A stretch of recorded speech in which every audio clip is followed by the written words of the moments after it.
My youngest son, who at the time was 22-ish, he said to me, you know, Mom, you've got to have a goal or this isn't going to work. You know how you are. You work towards something. He said, let's register and we'll run a race together. And I thought, okay, I can do that. That'll be fun. It'll be fun. So we signed up for the turkey trot. It's in Austin. It's a 5-mile run, Thanksgiving Day.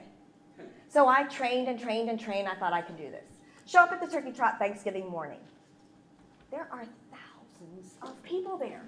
I'm thinking, what are y'all doing? Do you not have family? Why would you come out? Why would you do this on Thanksgiving Day? There's people dressed up as pilgrims and turkeys, and I'm sitting there walking towards the starting line thinking, oh, please let me finish before the turkey, please, please. Because that's my biggest fear is I'm going to be dead last, everything's. And so Joe's like helping me. You have to put the little numbers on, and they give you this loop. So for those of you who are runners, you know, but I didn't know. You have to put this loop over your shoelaces because you line up according to what your time is per mile. So I'm way back in the pack. But that little thing on my shoe starts my official time because you cross this mat when you cross the start line. When you cross the finish line, it gives you your end time. They then post that on the internet for all the world to see by your name. It's not like some fictitious number, your name, your time. Joe told me, if you don't cross the finish line, instead of a time, they put a DNF after your name. Did not finish. Okay. So we're lining up.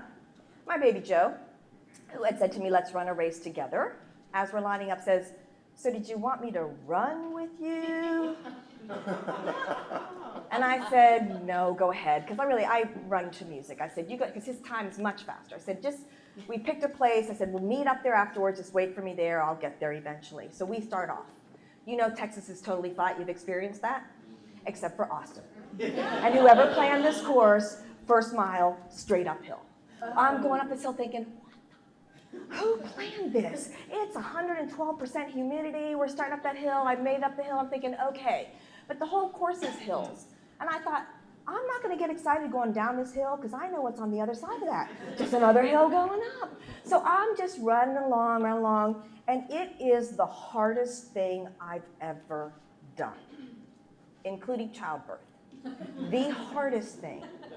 At about the 3.5-mile mark, I started thinking, you're not going to make it. You have not trained. You thought you were prepared. You're not going to make it. And then I started the whole DNF thing. Oh, great. Then you're going to get a DNF after me. Everybody in the world's going to know you don't have what it takes to run a 5-mile race. And then I took it to bigger. So will you feel that way about life? You're just going to quit life?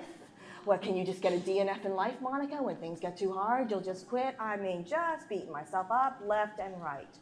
The only reason I kept moving, though, is because I didn't know how to quit.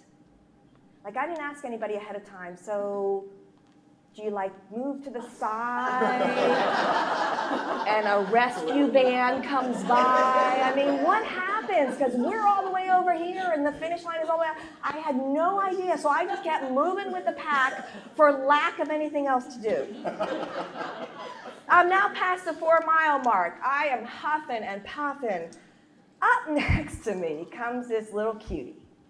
She's so cute. She's tall. She's blonde. She's got a little ponytail bopping. She's got a little pink running outfit on. Hasn't even broken a sweat yet.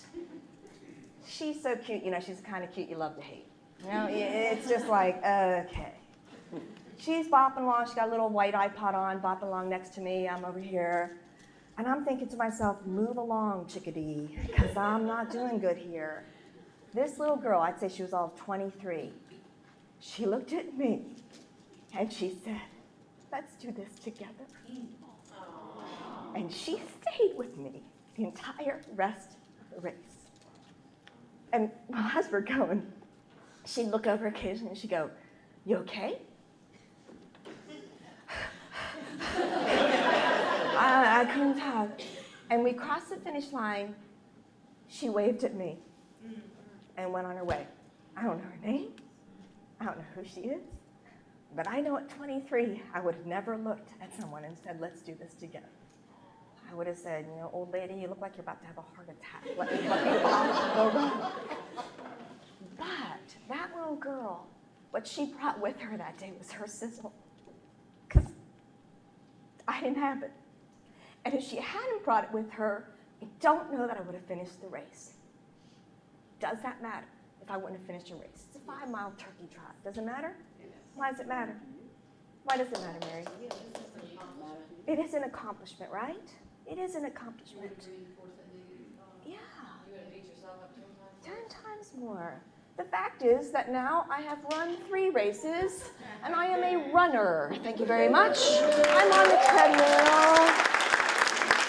The fact is that little girl brought with her sizzle, and if she hadn't brought it, mine wasn't there to fill it.